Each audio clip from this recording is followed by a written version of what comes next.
phones are stale. Whether it's an iPhone 7, Huawei P10, Sony Xperia XZ Premium or any other flagship phone, they all look and feel the same. But just when I thought a phone couldn't surprise and delight me anymore, the Samsung Galaxy S8 proved me wrong.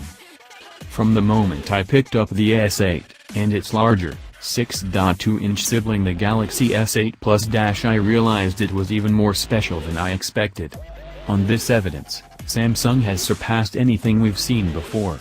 There are one or two concerns ahead of our full Galaxy S8 review, but right now things are looking bright. The Galaxy S8 goes on sale globally on April 28 for £689. Let's start with the design, where nothing comes close to the Galaxy S8. It's the best looking phone I've ever seen. The curved back nestles perfectly in your palm, while the glass shimmers as light hits it. The three colors, a dark black, bright silver and a gray with a bluish tinge, are all subtle. There's no ugly white front plate in sight. The S8 is thin, and incredibly light at 155 grams, but it feels sturdy and precisely made. It's IP68 water and dust resistant, so it's good for 30 minutes to depths of 1.5 meters. The glass is a little fingerprint prone, but no worse than any other glass phone I've used.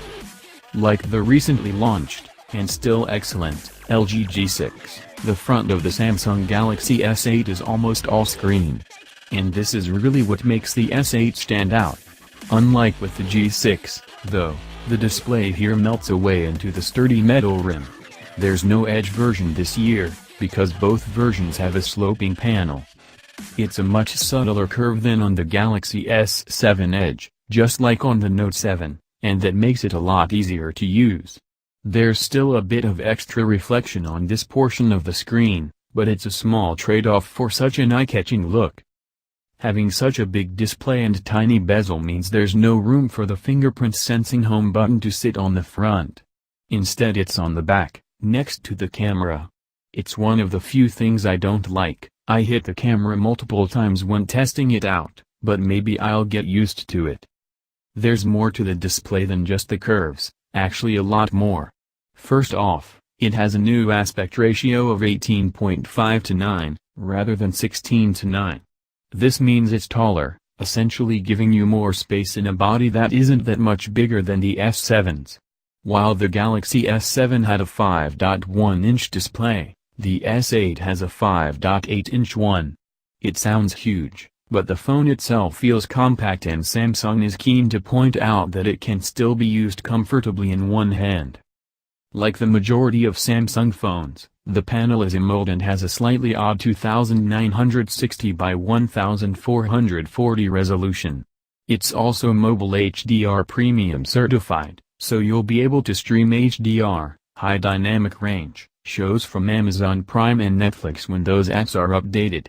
HDR is arguably the most important evolution in TV tech in recent years, giving you better contrast and a brighter picture. If you have used an S7, or an S6, you won't be surprised to hear this is a stunning display. Colors are glorious, but it manages to avoid oversaturating brighter shades. A short HDR clip showed off inky blacks, and blues and reds that looked like they were painted on the display. Photos struggle to do it justice, but it's easily as good, and probably better, than the HDR display on the LG G6 and the 4K one on Sony Xperia XZ Premium. Under the stunning body is a serious amount of power, though it depends where you live as to which chip you'll get.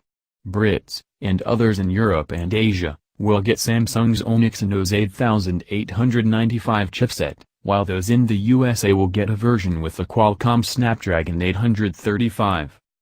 Whichever CPU you get, it shouldn't make a huge amount of difference. Both are the fastest out there and they're built using a 10nm production process for improved efficiency that'll hopefully eke some more battery life out. There's 4GB of RAM. Samsung clearly didn't see the need to bump that to 6GB, and a roomy 64GB of internal storage with support for 256GB microSD cards. Phone performance isn't something that causes concern anymore, especially on flagship devices. The Snapdragon 821 CPU in the LG G6 might be 6 months old, but there isn't an app or daily task that can cause it to break sweat. So why does Samsung really need to push things further?